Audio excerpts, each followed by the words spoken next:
wabarakatuh.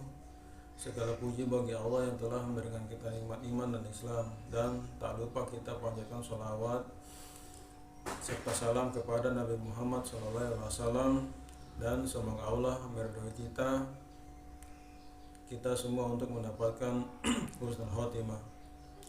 Alhamdulillah, dengan izin Allah kita bisa melaksanakan kuliah pada hari ini, di mana kuliah hari ini akan diisi dengan presentasi kami kelompok 12.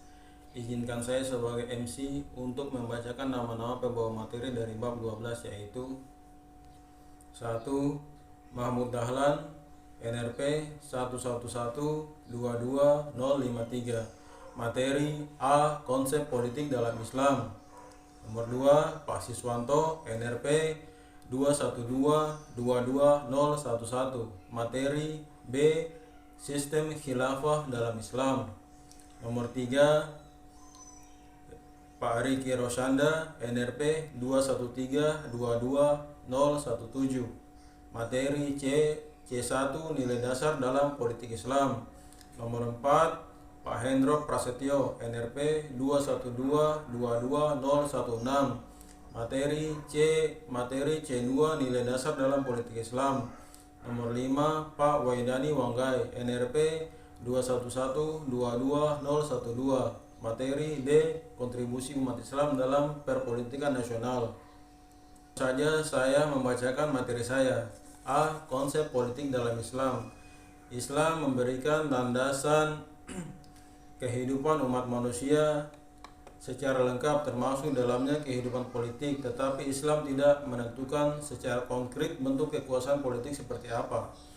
Umat Islam berbeda pendapat tentang kedudukan politik dalam syariat Islam. Pendapat pertama menyatakan bahwa Islam adalah suatu agama yang serba lengkap.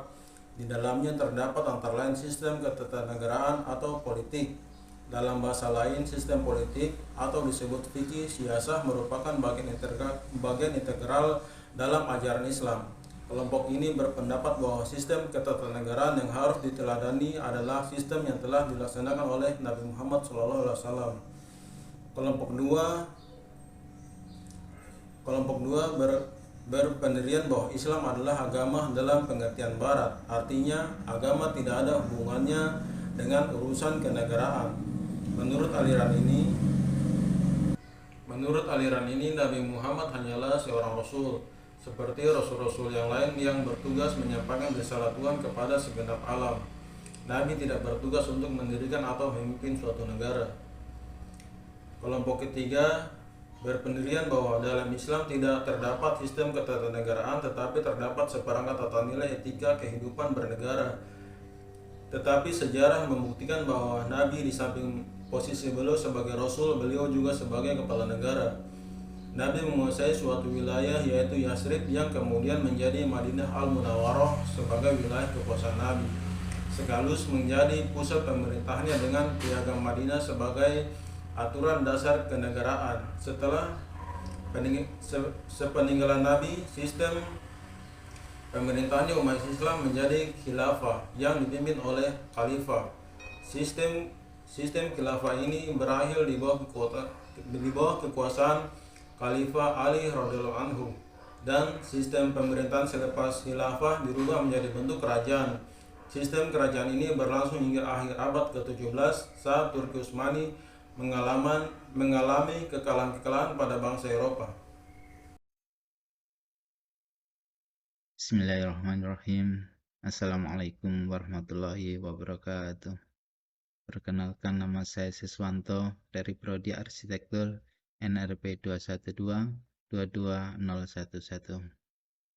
Saya akan melanjutkan presentasi bab 12 Sistem Politik Islam yang sebelumnya dipresentasikan oleh sahabat saya, Mas Mahmud Dahlan. Dan saya akan melanjutkan subbab B, Sistem Khilafah dalam Islam. Menurut Harun Nasution, khilafah atau pemerintahan yang timbul setelah wafatnya Nabi Muhammad tidak mempunyai bentuk kerajaan, tetapi lebih pada model republik. Sebagaimana telah diketahui bahwa khalifah pertama adalah Abu Bakar, dan beliau tidak mempunyai hubungan darah dengan Nabi Muhammad. Khalifah kedua Umar bin Khattab juga tidak mempunyai hubungan darah dengan Abu Bakar. Demikian juga khalifah ketiga Utsman bin Affan dan khalifah keempat Ali bin Abi Thalib. Ibnu Khaldun wafat 1406 Masehi secara pragmatis menerima penggabungan dalam arti menganggap tidak adanya perbedaan prinsipil antara sistem khalifah dengan sistem kerajaan. Ia menyatakan kekhilafahan maupun kerajaan adalah khilafah Allah di antara manusia bagi pelaksanaan peraturan di antara manusia. Al-Mawardi wafat 1058 Masehi. Dalam bukunya Al-Ahkam Al-Sultaniyah mengemukakan pembahasan teoritis dan idealistis menyangkut khilafah. Menurutnya, Allah adalah penguasa yang absolut bagi alam semesta dan merupakan pokok wewenang bagi negara. Surat amanat wewenang itu didelegasikan kepada manusia sebagai khilafah Allah di muka bumi. Lembaga khilafah itu berdasarkan wahyu, yakni pernyataan-pernyataan Al-Quran untuk pegangan khalifah Allah. Khalifah dipilih oleh para pemuka masyarakat, yakni Al-Hali wal Al-Aqdi. Berbeda dengan Al-Mawardi, Ali Al-Razik dalam risalahnya Al-Islam wal Ushul Al-Hukum atau Islam dan Dasar Pemerintahan berpendapat bahwa sistem pemerintahan tidak disinggung-singgung oleh Al-Quran dan Al-Hadis. Oleh karena itu, dalam ajaran Islam tidak terdapat ketentuan-ketentuan tentang corak negara. Nabi Muhammad SAW hanya mempunyai tugas kerasulan dan dalam misi beliau tidak termasuk pembentukan negara. Sistem khilafah timbul sebagai perkembangan dan yang seharusnya dari sejarah Islam. Nabi meninggal dunia dan dengan wafatnya beliau mestilah ada yang menggantikan beliau dalam mengurus soal umat. Dengan jalan demikianlah Abu Bakar muncul sebagai khilafah atau pengganti beliau. Abu Bakar sebenarnya tidak mempunyai tugas keagamaan. Beliau hanyalah kepala negara dan bukan kepala agama. Begitu pula Umar, Utsman, dan Ali.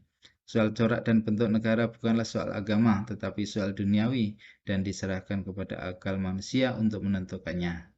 Oleh karena itu, tindakan Mustafa Kamal pada tahun 1924 Masehi dalam menghapuskan khalifah dari sistem kerajaan Utsmani bukanlah suatu tindakan yang bertentangan dengan ajaran Islam. Muhammad Rashid Ridho memberikan reaksi keras terhadap gagasan Ali Al-Razik. Ridho merasa terdorong membuat karya yang secara khusus membahas tentang kedudukan khilafah dalam Islam sebagai jawaban terhadap pemikiran sekuler Ali Al-Razik. Gagasan tersebut dijelaskan dalam bukunya yang cukup populer, Al-Khilafah atau Al-Imamah Al-Uzma. Bagi Ridho, khilafah adalah sistem pemerintahan yang harus diperankan di dunia Islam untuk mewujudkan persatuan dan kesatuan umat Islam atau Jamaah Islamiyah. Pada saat itu, buku Al-Islam wal Ushul Al-Hukum karya Razik bukan hanya dilarang beredar oleh ulama Al-Azhar. Bahkan Ali Al-Razik pun dikeluarkan dari barisan kibar ulama Al-Azhar. Ridho sendiri menulis sebuah buku yang berjudul Al-Khilafah Al-Imamah Al-Uzma yang isinya sanggahan terhadap bahasan utama dalam karya Ali Al-Razik tersebut. Terima kasih. Demikianlah presentasi yang saya sampaikan. Selanjutnya akan dibacakan sahabat saya, Mas Riki Rasanda. Akhirul kalam. Wassalamualaikum warahmatullahi wabarakatuh.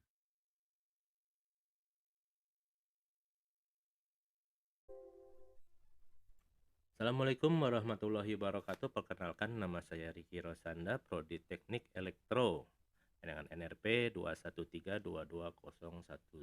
Kali ini saya akan coba mempresentasikan bab C, nilai dasar dalam politik Islam.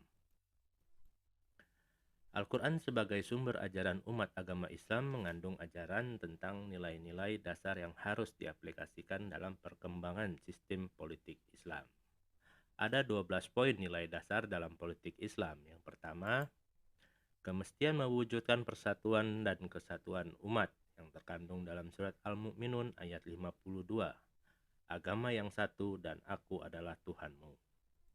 Yang kedua, kemestian bermusyawarah dalam menyelesaikan masalah-masalah yang terkandung dalam surat Al-Syura ayat 38, sedang urusan mereka diputuskan dengan musyawarah antara mereka. Di sini ada kata musyawarah.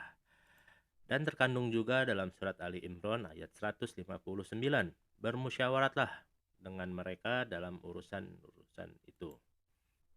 Yang ketiga, keharusan menunaikan amanat dan menetapkan hukum secara adil.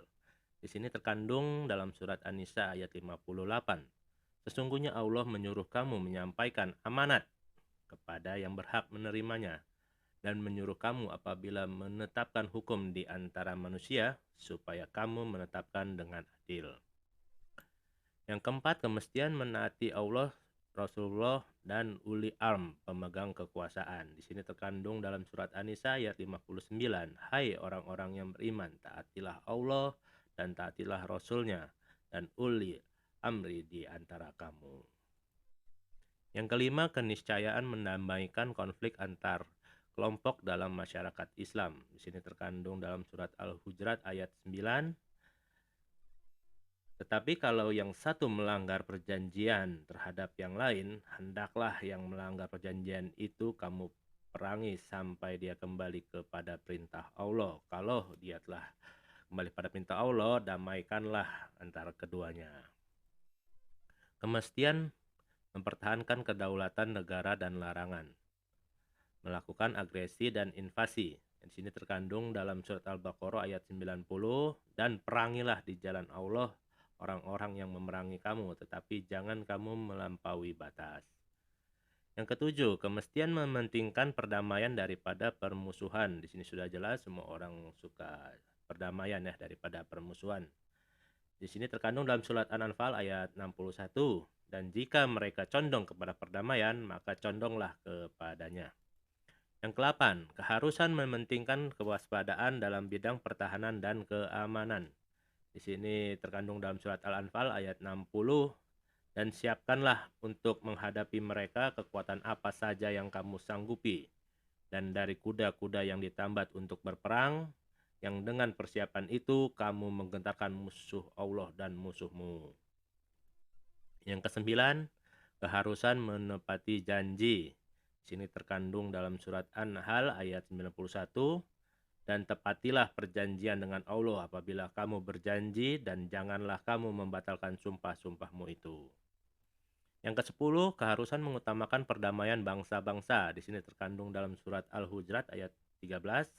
Hai manusia, sesungguhnya kami menciptakan kamu dari seorang lelaki dan seorang perempuan, dan menjadikan kamu bangsa-bangsa dan bersuku-suku supaya kamu saling kenal mengenal. Yang ke-11, kemestian beredarnya harta pada seluruh lapisan rakyat, ya, kepada seluruh lapisan rakyat ya, supaya harta itu jangan beredar di antara orang-orang kaya saja, tetapi orang-orang yang tidak mampu juga menikmati harta-harta tersebut. Yang ke-12, keharusan mengikuti prinsip-prinsip pelaksanaan hukum. Prinsip-prinsip pelaksanaan hukum ini menurut Syekh Muhammad Hadirbik, perintah dan larangan dalam syariat itu dibangun berdasarkan 3 pilar, yaitu taklil, al-taklif, al-ta'ruj, adam al-harj. Taklil al-taklif ini meminimalisir pembebanan. Hukum Islam hadir bukan untuk memberatkan manusia, melainkan untuk mempermudah dan mengatur kehidupan mereka dengan baik. Adam al-harj, tidak menyulitkan. Ini dibuktikan dengan firman Allah Quran surat Al-Maidah ayat 101 sampai 102. Hai orang-orang yang beriman, janganlah kamu menanyakan kepada nabimu hal-hal yang jika diterangkan kepadamu akan menyusahkan kamu. Dan jika kamu menanyakan di waktu Al-Quran itu diturunkan, niscaya akan diterangkan padamu. Al-ta'ruj, berangsur-angsur ya. Jadi hukum Islam ini tidak diturunkan serta merta dengan format yang final. Pertama, ketika Al-Quran hendak melarang sesuatu, Maka sebelumnya tidak menetapkan hukum apa-apa, tapi memberikan contoh yang sebaliknya. Nabi Muhammad SAW mendiamkan kebiasaan buruk, akan tetapi Nabi sendiri menghindarinya. Jadi dia tidak melakukan perbuatan itu. Contohnya seperti minum air keras, minum minuman beralkohol. Yang kedua, menyinggung manfaat ataupun efek samping secara global. Yang ketiga, baru menetapkan hukum secara tegas, ya. Ini dengan surat Al-Maidah ayat 90. Hai orang-orang yang beriman, sesungguhnya minum kamar, berjudi, berkorban untuk berhala, mengundi nasib dengan panah adalah termasuk perbuatan syaitan, maka jauhilah perbuatan-perbuatan itu agar kamu mendapat keberuntungan. Sekian dari saya, terima kasih. Wassalamualaikum warahmatullahi wabarakatuh. Assalamualaikum warahmatullahi wabarakatuh. Teman-teman mahasiswa Universitas Widya Kartika dan Bapak Arfan Muammar selaku dosen pengampu pendidikan agama Islam yang saya hormati. Saya Hendro Prasetyo dari kelompok 12. Dalam kesempatan ini saya ingin mempresentasikan bab 12, yaitu tentang sistem politik Islam, khususnya subbab tentang 3 garis besar objek pembahasan sistem politik Islam.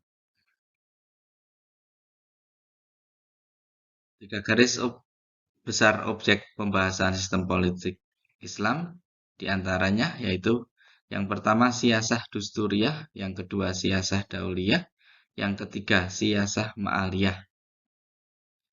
Yang dimaksud dengan siyasah dusturiyah yaitu sistem global, membahas hubungan pemimpin dengan rakyatnya serta institusi-institusi yang ada di negara itu sesuai dengan kebutuhan rakyat untuk kemaslahatan dan pemenuhan kebutuhan rakyat itu sendiri.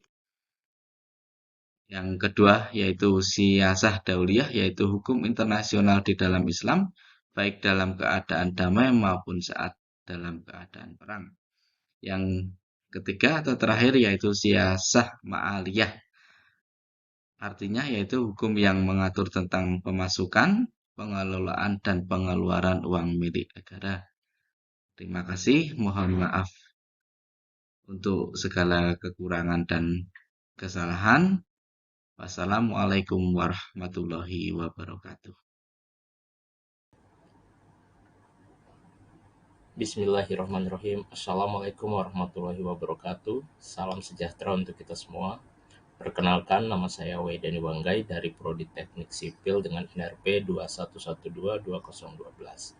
Saya akan melanjutkan presentasi bab 12 tentang sistem politik Islam subbab D terkait dengan kontribusi umat Islam dalam perpolitikan nasional. Islam sebagai sebuah agama yang mencakup persoalan spiritual dan politik telah memberikan kontribusi yang cukup signifikan terhadap kehidupan politik nasional. Pertama ditandai dengan munculnya partai-partai yang berasaskan Islam serta partai nasionalis yang berbasis umat Islam. Seperti pada masa awal pemilu yang pertama dalam sejarah bangsa Indonesia pada tahun 1955, waktu itu Republik Indonesia baru berusia 10 tahun, ada beberapa partai berasaskan Islam seperti Partai Masyumi, Nahdlatul Ulama, Partai Syarikat Islam Indonesia, dan lainnya. Kemudian pada masa Orde Baru, pada saat hanya terdiri dari 3 partai, ada salah satu partai berasaskan Islam yaitu P3, Partai Persatuan Pembangunan yang berlambangkan Ka'bah. Lalu pada masa Reformasi, ada beberapa partai yang berasaskan Islam seperti Partai Kebangkitan Bangsa, Partai Keadilan Sejahtera, Partai Amanat Nasional, Partai Bulan Bintang, dan yang lainnya. Kemudian yang kedua, kontribusi umat Islam yaitu ditandai dengan sikap proaktif tokoh-tokoh politik Islam terhadap keutuhan negara kesatuan Republik Indonesia. Sejak proses kemerdekaan, masa-masa mempertahankan kemerdekaan, masa-masa pembangunan hingga masa reformasi.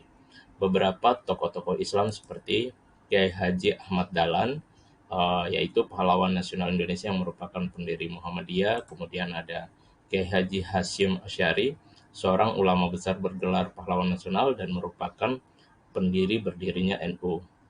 Kemudian ada Muhammad Nasir, Muhammad Nasir adalah seorang ulama, politikus, dan pejuang kemerdekaan Indonesia. Ia merupakan pendiri sekaligus pemimpin Partai Politik Masyumi. Lalu ada Kiai Haji Abdul Rahman Wahid atau yang diakrab disapa sebagai Gus Dur, adalah tokoh Muslim Indonesia dan pemimpin politik yang menjadi Presiden Indonesia yang keempat dari tahun 1999 hingga 2001. Dan tokoh lainnya seperti Pak B.J. Habibie yang merupakan Presiden ketiga Republik Indonesia. Beliau dikenal juga sebagai teknokrat dan sebagai salah satu pendiri ICMI atau Ikatan Cendekiawan Muslim Indonesia. Islam telah menyumbang banyak pada Indonesia seperti membentuk civic culture atau budaya bernegara, lalu ada national solidarity, lalu ada ideologi jihad, dan kemudian terwujud persatuan dan kesatuan menurut Kunto Wijoyo. Berkaitan dengan keutuhan negara, misalnya Muhammad Nasir pernah menyerukan umat Islam agar tidak mempertentangkan Pancasila dengan Islam. Dalam pandangan Islam, perumusan Pancasila bukan merupakan sesuatu yang bertentangan dengan ajaran Al-Quran. Karena nilai-nilai yang terdapat dalam Pancasila juga merupakan bagian dari nilai-nilai yang terdapat dalam Al-Quran. Nilai-nilai itu bisa saya sebutkan sebagai berikut.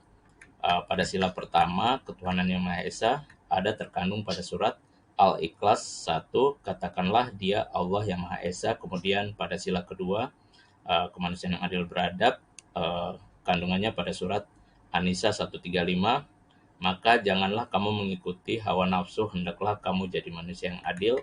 Lalu ada pada sila ketiga, Persatuan Indonesia, pada surat Al-Hujarat 13, dan kami menjadikan kamu berbagai bangsa-bangsa dan bersuku-suku supaya kamu saling mengenal. Lalu pada sila keempat, kerakyatan yang dipimpin oleh hikmat kebijaksanaan dalam permusyawaratan perwakilan, ada pada surat Asy-Syura 38, di mana berisi sedangkan urusan mereka diputuskan dengan musyawarah antara mereka. Yang terakhir pada sila kelima, yaitu keadilan sosial bagi seluruh rakyat Indonesia, pada surat An-Nahl 90, sesungguhnya Allah menyuruh kamu berlaku adil dan berbuat kebajikan. Dalam sejarah juga terbukti bahwa demi keutuhan persatuan dan kesatuan bangsa, umat Islam rela menghilangkan 7 kata dari sila ke-1 Pancasila, yaitu kata-kata kewajiban melaksanakan syarat bagi pemeluknya. Akhirnya umat Islam Indonesia dapat menyetujui Pancasila dan Undang-Undang Dasar 1945 sebagai dasar negara demi menjunjung tinggi kesatuan dan keutuhan bangsa. Juga karena memang nilai-nilai Pancasila dan Undang-Undang Dasar 1945 dibenarkan oleh ajaran agama Islam. Di sisi lain, Pancasila juga sebagai nuktah-nuktah kesepakatan antara berbagai golongan untuk mewujudkan kesatuan politik bersama demi kejayaan bangsa Indonesia.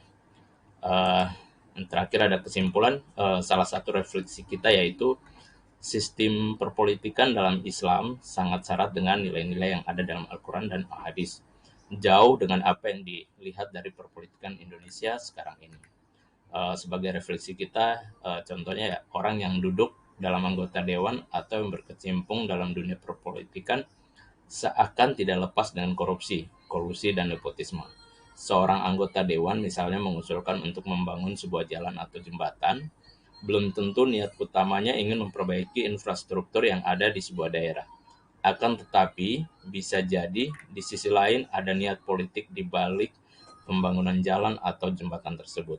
Bisa jadi itu hanyalah alat yang ia gunakan untuk membangun citranya di mata masyarakat. Atau bisa jadi ia mendapat komisi khusus jika dapat meloloskan proyek tersebut. Sekian presentasi saya, terima kasih atas perhatiannya. Assalamualaikum warahmatullahi wabarakatuh.